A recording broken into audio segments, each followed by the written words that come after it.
કેમ છો મિત્રો? મજામાં ને? આપણે ધોરણ 9 નું વિજ્ઞાન અને તેનું બીજું પ્રકરણ આપણી આસપાસના દ્રવ્યો શુદ્ધ છે તેની વાત કરી રહ્યા છીએ અને આ પાઠ સાથે સંબંધિત આ બીજો વિડિયો છે.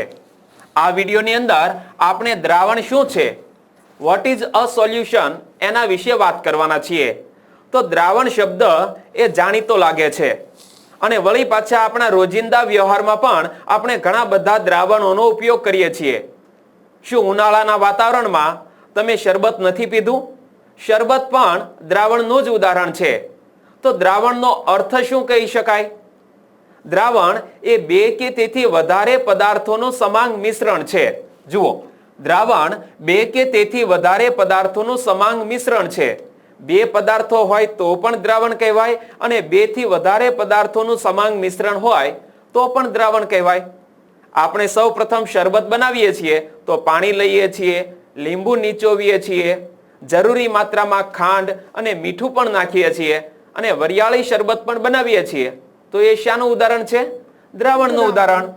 તમે તમારા રોજબરોજના જીવનમાં ઘણા બધા દ્રાવણોના પરિચયમાં આવતા હશો. લીંબુનું શરબત હોય, સોડા વોટર હોય, ચા હોય, કોફી હોય, આ બધા દ્રાવણના ઉદાહરણ છે. સામાન્ય રીતે આપણે દ્રાવણને પ્રવાહી સ્વરૂપે વિચારીએ છીએ. દ્રાવણ શબ્દ આવે એટલે આપણને એક પ્રવાહી સ્વરૂપ મગજમાં પેસી જાય છે કે દ્રાવણ એટલે એક પ્રવાહી સ્વરૂપ જ તે. આપણે શરબત પીએ છીએ, પ્રવાહી છે. ચા, કોફી કે સોડા વોટર પીએ છીએ, એ પણ પ્રવાહી છે. તો આપણા મગજમાં એક એવી માન્યતા છે કે દ્રાવણ એટલે પ્રવાહી સ્વરૂપ, પરંતુ એમાં ઘન, પ્રવાહી અથવા વાયુ દ્રાવ્ય થયેલ હોય છે. આપણે શરબત બનાવીએ છીએ ત્યારે અંદર ખાંડ નાખીએ છીએ તો ખાંડ તો ઘન સ્વરૂપ છે, બરોબર? તો એ પણ અંદર દ્રાવ્ય થયેલ છે. પરંતુ આપણી આસપાસ ઘન દ્રાવણો, જે ઘન દ્રાવણો હોય તેને મિશ્ર ધાતુઓ કહેવાય છે. જેમ કે પિત્તળ છે, એ પણ મિશ્ર ધાતુ છે. અને પિત્તળ એ કઈ બે ધાતુઓનું મિશ્રણ છે આગળ ભણવાના છીએ, પરંતુ જો તમને ખ્યાલ હોય તો નીચે કમેન્ટ બોક્સમાં લખી શકો છો. આપણી પાસે ઘન દ્રાવણો અને વાયુ દ્રાવણો પણ છે. ઘન દ્રાવણોમાં આપણે પિત્તળનું એક્ઝામ્પલ લીધું અને વાયુ દ્રાવણોમાં હવા, જે આપણે શ્વાસમાં લઈએ છીએ, કારણ કે હવાની અંદર નાઇટ્રોજન, ઓક્સિજન, કાર્બન ડાયોક્સાઇડ અને બીજા કેટલાક સૂક્ષ્મ વાયુઓ અંદર ભળેલા છે. તો આપણે શ્વાસમાં લઈએ છીએ એ પણ એક હવા મિશ્રણ જ છે અને એની અંદર રહેલો ઓક્સિજન વાયુ એ આપણા ફેફસામાં જાય છે અને ઉચ્છ્વાસ સ્વરૂપે બીજા વાયુઓ બહાર નીકળે છે. દ્રાવણના કણોમાં સમાંગતા જોવા મળે છે. ઉદાહરણ તરીકે લીંબુનું શરબત સમાન સ્વાદ ધરાવે છે. તમે લીંબુનું શરબત બનાવ્યું છે એ એક સરખો સમાન સ્વાદ ધરાવે છે. શું એવું બનેલું કે એક વ્યક્તિના ગ્લાસમાં શરબત ખાટું હતું, બીજા વ્યક્તિના ગ્લાસમાં શરબત ગળ્યું હતું? એવું તો નથી થતું ને. ખાંડ અને લીંબુ એ બંને સરખા પ્રમાણમાં આખા પાણીમાં મિશ્રણ થયેલા હોય છે. હા, પછી ક્યારેક મજાકમાં કોઈ વ્યક્તિના ગ્લાસમાં આપણે એક્સ્ટ્રા એક લીંબુ ઉમેરી દઈએ, આવું બનતું હોય છે ક્યારેક. તે દર્શાવે છે કે ખાંડ અથવા મીઠાના કણો દ્રાવણમાં સમાન રીતે ફેલાયેલા હોય છે. તો હવે આપણે જે ઘન ધાતુઓ છે એનું મિશ્રણ, એના માટે અંગ્રેજીમાં શબ્દ વપરાય છે એલોયસ. એલોયસ એટલે મિશ્ર ધાતુઓ. તો આપણે મિશ્ર ધાતુઓના મિશ્રણની વાત કરીએ. મિશ્ર ધાતુઓ બે કે તેથી વધુ ધાતુઓ અથવા એક ધાતુ અને એક અધાતુનું મિશ્રણ હોય છે અને તેને ભૌતિક પદ્ધતિઓ દ્વારા ક્યારેય તેના મૂળભૂત ઘટકોમાં અલગ કરી શકાતી નથી. મિશ્ર ધાતુ એ બે કે તેથી વધારે ધાતુ કે એક ધાતુ અને એક અધાતુનું મિશ્રણ છે. અને બીજી વાત એ છે કે આ મિશ્ર થયેલી ધાતુને પછી ક્યારેય અલગ કરી શકાતી નથી. મારી સામે ધોરણ 9 નો એક વિદ્યાર્થી પણ છે અને તે આ વિજ્ઞાન સમજી રહ્યો છે. એક રીતે જોવા જઈએ તો આ રસાયણ વિજ્ઞાનનો જ એક એકમ છે અને એ આગળ જતા સાયન્સની અંદર ખાસ અગત્યનો સબ્જેક્ટ બનતો હોય છે. તો આપણે આ સમજીશું કે મિશ્ર ધાતુઓ બે કે તેથી વધુ ધાતુઓ અથવા એક ધાતુ અને એક અધાતુનું મિશ્રણ હોય છે. તેને ભૌતિક પદ્ધતિઓ દ્વારા ક્યારેય એકબીજાથી મૂળભૂત ઘટકોમાં અલગ કરી શકાતી નથી, પરંતુ તેમ છતાં મિશ્ર ધાતુને મિશ્રણ તરીકે ગણવામાં આવે છે. કારણ કે તે તેના ઘટક તત્વોના ગુણધર્મો દર્શાવે છે અને તે અલગ અલગ સંઘટન ધરાવી શકે છે. ઉદાહરણ તરીકે હમણાં મેં તમને એક્ઝામ્પલ આપ્યું હતું પિત્તળ. તો પિત્તળની અંદર 30% ઝીંક અને 70% કોપર આવેલું હોય છે. તમારા ઘેર તમારા દાદીમાં હોય કે મમ્મી પપ્પા હોય, એના જે જૂના પુરાણા વાસણો હોય ને, એ પિત્તળના વાસણો એ કરિયાવરમાં આપવામાં આવતા હતા. એ આજે પણ કદાચ 2-5 નંગ તો હશે ઘેર. એ તમે થાળીઓ જોજો, એ થાળીઓ સાથે આપવામાં આવેલા પિત્તળના ગ્લાસ પણ હશે. અમે તો અમારા ઘેર હમણાં એક જૂનો ગ્લાસ કાઢ્યો છે, પિત્તળનો ગ્લાસ. તો આ પિત્તળ છે એ 2 ધાતુઓનું મિશ્રણ છે. એમાં 70% કોપર આવેલું છે અને 30% ઝીંક આવેલું છે. સમજાય છે?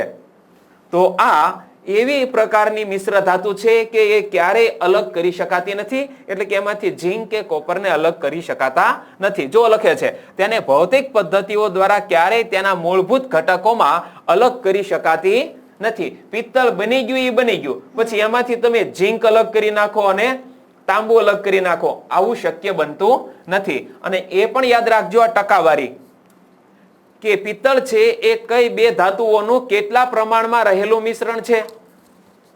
તો પિત્તળ છે એ 70% કોપર અને 30% ઝીંકનું મિશ્રણ છે. આગળ જોઈએ તો દ્રાવણમાં ઘટક કણો તરીકે દ્રાવક અને દ્રાવ્ય હોય છે. દ્રાવણનો જે ઘટક કણ બીજા ઘટક કણોને પોતાનામાં ઓગાળે છે તેને દ્રાવક કહે છે. ફરીથી, દ્રાવક એટલે શું? વ્યાખ્યા. આ 3 શબ્દો ખાસ મૂંઝવનારા છે કે દ્રાવણ એટલે શું, દ્રાવક એટલે શું અને દ્રાવ્ય એટલે શું. તો સૌથી પહેલા આપણે દ્રાવણની તો વાત કરી લીધી છે, એ પણ આગળ આવશે. પરંતુ દ્રાવક એટલે શું? પાણી છે ને એ ઉત્તમ પ્રકારનું દ્રાવક છે.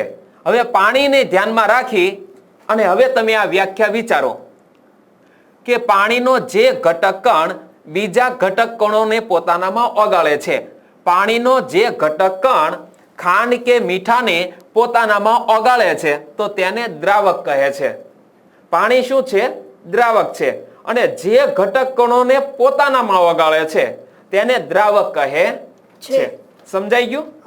ફરી એકવાર જોઈ લઈએ કે દ્રાવણનો જે ઘટક કણ, દ્રાવણ તો છે જ, તે શરબત સમજી લો કે ઈ દ્રાવણ છે, પણ દ્રાવણની અંદર દ્રાવ્ય પણ છે અને દ્રાવક પણ છે. દ્રાવ્ય છે તે પાણી છે અને દ્રાવક છે તે ખાંડ અને મીઠું છે.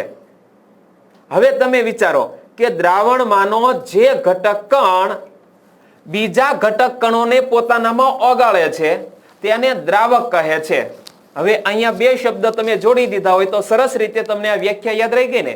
અહીંયા તમે પાણી લગાવી દો, અહીંયા તમે મીઠું અથવા ખાંડ લગાવી દો.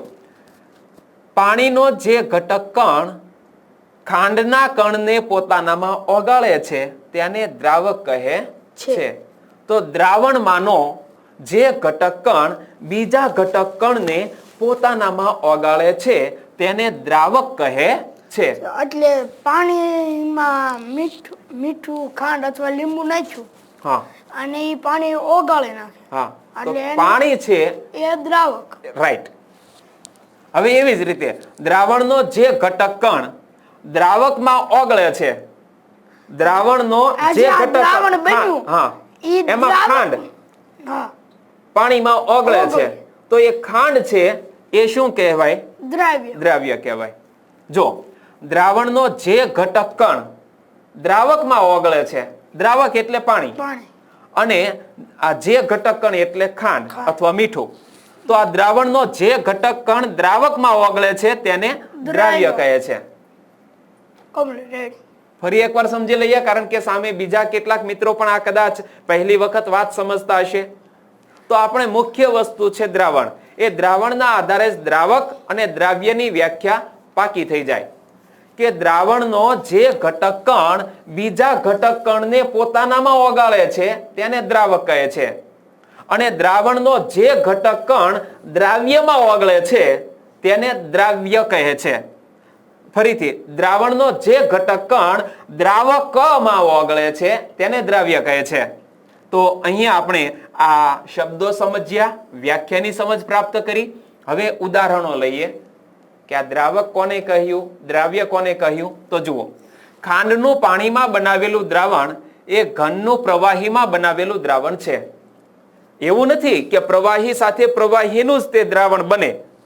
તમે પાણીની અંદર લીંબુ નાખો છો તો બે પ્રવાહીનું મિશ્રણ બન્યું કહેવાય. પાણીની અંદર તમે ખાંડ નાખો છો તો એક બાજુ પ્રવાહી અને બીજી બાજુ ઘન પદાર્થનું મિશ્રણ બને છે. સમજાય છે? હા. તો ખાંડનું પાણીમાં બનાવેલું દ્રાવણ એ ઘનનું પ્રવાહીમાં બનેલું દ્રાવણ છે. આ દ્રાવણમાં ખાંડ છે એ દ્રાવ્ય છે અને પાણી છે એ દ્રાવક છે. દ્રાવણમાં જે ઘટક કણમાં બીજા ઘટક કણો ઓગળે છે તો તેને દ્રાવક કહેવામાં આવે છે. પાણીની વાત થઈ. જુઓ કે ખાંડનું પાણીમાં બનાવેલું દ્રાવણ એ ઘનનું પ્રવાહીમાં બનાવેલું દ્રાવણ છે. આ દ્રાવણમાં ખાંડ દ્રાવ્ય છે અને પાણી દ્રાવક છે. બીજું એક્ઝામ્પલ આપ્યું છે કે આયોડીનના આલ્કોહોલમાં બનાવેલા દ્રાવણને ટિંચર આયોડીન કહે છે. ટિંચર આયોડીન, કદાચ આપણે ક્યારેક ઘાવ વાગ્યો હોય શરીર ઉપર, આપણને લોહી નીકળતું હોય તો આપણે શું કરીએ છીએ? ટિંચરનું પોતું મારી દઈએ છીએ જેથી કરીને પાકે નહીં, બીજા કોઈ જીવજંતુ ના બેસે અને ઘાવ છે તે રૂજાઈ જાય. તો એ આયોડીનના આલ્કોહોલમાં બનાવેલા દ્રાવણને ટિંચર આયોડીન કહે છે. ટિંચર આયોડીન એ કઈ બે વસ્તુઓનું મિશ્રણ છે?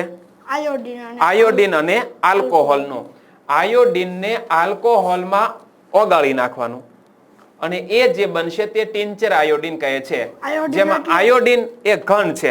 આયોડીન યુક્ત મીઠું આપણે નથી ખાતા, તો આયોડીન છે એ એક પદાર્થ છે, ઘન દ્રાવ્ય છે અને એ દ્રાવકની અંદર આયોડીનની અંદર આલ્કોહોલની અંદર ઓગળી જાય છે. તો આલ્કોહોલ છે એ પ્રવાહી છે, આયોડીન છે તે ઘન છે, ઘનનું પ્રવાહીમાં મિશ્રણ થાય છે એટલે ટિંચર આયોડીન બને છે.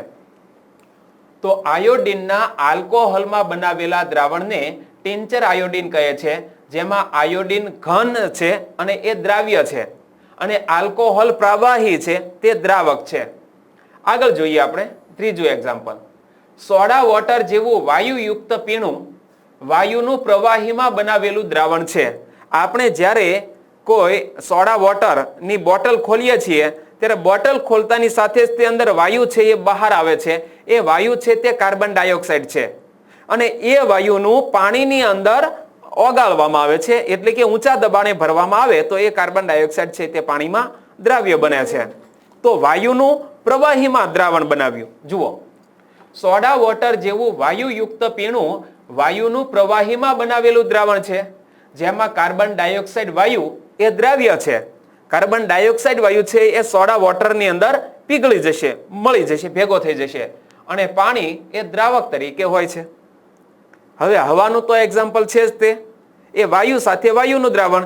તો આ ચાર જે એક્ઝામ્પલ આપ્યા એમાં પહેલા ઘનનું પ્રવાહીમાં, આ આયોડીનનું આલ્કોહોલ તો એ પણ ઘનનું પ્રવાહીમાં, ત્યાર પછી સોડા વોટર તો એ વાયુનું પ્રવાહીમાં મિશ્રણ અને છેલ્લે હવા એ વાયુનું વાયુમાં બનેલું દ્રાવણ છે.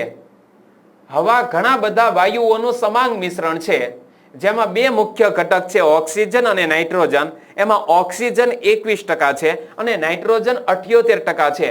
હવે 78 અને 21 નો સરવાળો કરશો એટલે 99 થશે. બાકીના 1% અંદર કાર્બન ડાયોક્સાઇડ છે, આર્ગોન છે, નિયોન છે, હિલિયમ છે, આ બધા બીજા વાયુઓ આવી જાય છે. બીજા વાયુઓ તેમાં ઘણી ઓછી માત્રામાં રહેલા હોય છે. હવે વિચાર કરો કે 1% કરતા પણ ઓછું પ્રમાણ કાર્બન ડાયોક્સાઇડનું આ હવામાં છે, છતાં પણ કેટલો બધો નુકસાનકારક વાયુ છે, 0.08% એવું કાંક છે. હા, તો વિચાર કરો કે આટલું પ્રમાણ હોવા છતાં કાર્બન ડાયોક્સાઇડ વાયુ એ સજીવ સૃષ્ટિ માટે કેટલો ખતરનાક નીવડી રહ્યો છે. હવે એ પ્રમાણ જો 2 થી 3% પહોંચે તો આ માનવ સૃષ્ટિ કે જીવ સૃષ્ટિની શું દશા થાય? એટલે આપણે સજાગ બનીએ, જાગૃત બનીએ અને શક્ય તેટલું ઓછું પ્રદૂષણ ફેલાવીએ. હવે આવે છે દ્રાવણના ગુણધર્મો, એટલે કે properties of a solution. Properties એટલે ગુણધર્મો, ઓફ અ સોલ્યુશન એટલે દ્રાવણના ગુણધર્મો. તો જોઈએ કે દ્રાવણ કયા કયા ગુણધર્મો ધરાવે છે. દ્રાવણ સમાંગ મિશ્રણ છે. સરખી રીતે બધામાં ભેગું થયેલું મિશ્રણ છે, સમાંગ મિશ્રણ છે. દ્રાવણના કણોનો વ્યાસ 1 નેનોમીટર કરતા ઓછો હોય છે. જો નેનો ટેકનોલોજીની અંદર જે આપણે કોઈ પણ સૂક્ષ્મ કણ હોય ને તો એને મિલીમીટરમાં કે એવી રીતે અંદાજ તારવીએ છીએ, પરંતુ સૂક્ષ્મ માઇક્રોસ્કોપની મદદથી જોઈ શકાય એવા ખૂબ જ નાના કણ એને નેનો કણ કહેવામાં આવે છે. સમજાણું? આ નેનો ટેકનોલોજી દ્વારા એ અત્યારે ઘણા બધા સંશોધન થઈ રહ્યા છે. નેનો ફૂડ પણ આવી ગયા છે.